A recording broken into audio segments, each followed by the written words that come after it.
What is going on, everybody? It's your boy SoFly Trades here, back with another banger. And in today's video, I just want to talk about the one single trade that I took today that required so much conviction from me. And I held through so much drawdown simply because, I had the conviction and, I had a wider stop loss because I've been trying to rewire my brain to not have stop losses in obvious places because I've noticed on slow trendy days that sometimes, say if it's a slow trendy up day, the first initial before we have the real push up, we have like an initial push up in the beginning of the day that usually fails before my key level that I'm looking for. And I feel like it's like a liquidity grab just for the bigger players in the market to fill their orders. They get people here and they know people will put their stops right under here and they just stop them out and just take all their contracts just to take it back up. But long story short, let's get up into it. So I woke up around 6:45 today, 6:46, a little bit late, couple minutes late, no big deal. You don't have to trade. That's why I love trading so much because, it's discretionary. You don't have to take a trade.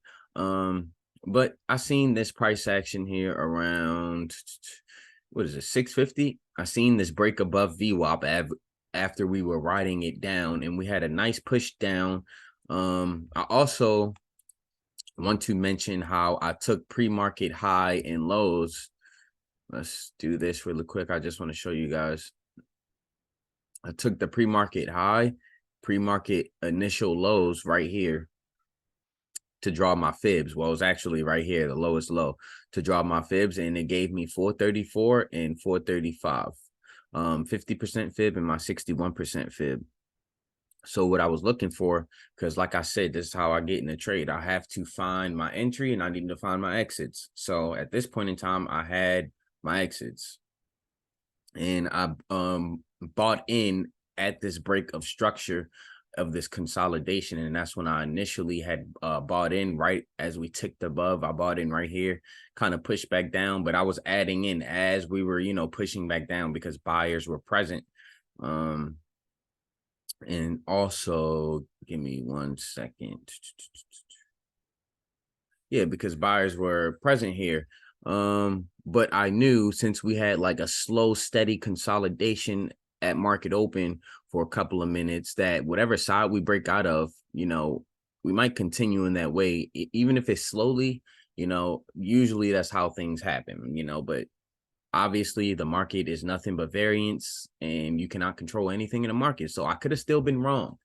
But the fact that I allowed myself to have a wider stop loss, which was under this low right here, like right under this low right here. So it was close to stopping me out.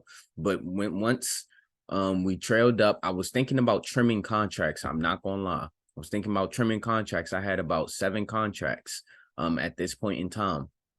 And we started to retrace, and then I started to see, I drew this trend line right here to see, because we were holding it. I'm like, okay, I still have some conviction because we're holding it. Then we broke below it, and we broke below this key level I made intraday, this 420, I'm sorry, this 433, and it just wasn't looking good. And I was in quite a amount of drawdown. I'd say about $200 to $300 of drawdown in this area, almost probably 400 maybe. And, I said, okay, you know what? I had to keep my plan in the forefront of my mind. I said, you know what? My stop is down here. This is where my stop is. And I have this level that we're bouncing off of, I said, maybe buyers will come back in, because I've noticed, like I said earlier, that before the push up to my key level, we usually have like a slight halfway push up, then a pullback, basically like a liquidity grab, stopping people out, gathering a bunch of orders just to take it to the upside. And my price target was 434. So I got in, let's say I got in around 650. And at this point in time at 825, 750, I'd say, but that's about an hour and 25 and almost 30 minutes of just holding at this point. And I'm gonna be honest, holding intraday, I had 0 DTE contracts. So my theta was destroying my contracts because of time. But I was, I kept my head on straight. I added 7 more contracts in this area right here because I was just liking it. I liked it. And things were still telling me that we were gonna go up. Like if I show you my hourly time frame in the beginning of the day, it was nothing but green candlesticks in the first couple hours of the market. Look at this. We had nothing but green candlesticks. About at this time, we were like right here, and I'm like, it's been nothing but green candlesticks. Yeah, we have these wicks. We have a wick to the upside, but we also have this wick to the downside, signaling buyers are here, and we have nothing but green candlesticks. So I was like, you know what? After this sell-off, I think we could see a retracement, at least back up to this fib level, which was my price target. I just wanted to show you guys that in my hourly time frame, because at this point, I was looking mainly at my 15-minute and my hourly for conviction, simply because my lower time frames in lower volume, they're too wild for me. They're too volatile is the word I want to use. And, it tends to throw my mind off a little bit. So I like to use the 15-minute. But long story short, look at this wick off. This wick off of this level really gave me more conviction. Buyers were here. Long story short, we were just slowly trending up. Then we had a bunch of more buying volume, and boom, I sold right here my contracts. Sold all my contracts right here for 34.81 for a profit of $452 today on the day.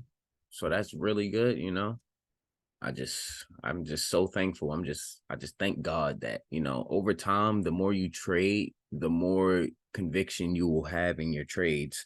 And the more that, you're going to be wrong. It's called variance, it's nothing but probabilities. You're going to be wrong.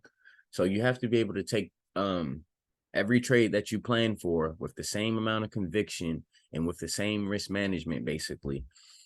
And over time, if you have even a 60% profitability strategy, I'm sorry, that came out so wrong. Even a 60% profitable strategy will win, over time. You know what I'm saying? As long as you keep that risk management tight, keep your winners bigger than your losers, and just some days require more discretion than others. Some days are easier than others. Today was absolutely horrific. It was hard, very hard mentally. I'm glad, I'm not going to sit here and say there probably wasn't any luck that went into it. There's probably a slight bit of luck. I'd say just like a grain of salt type of luck, but at the same time, I've been here before, I've seen price action before. I've watched SPY for over a year now. I'm confident in my ability, and I know that my edge does work, even though it's not right all the time, but it does work. And today was just an example of me following my edge and having confidence in my abilities, and it played out very well. But other than that, I appreciate everybody for tuning in, and I will see everyone on the Sunday's watch list. Peace.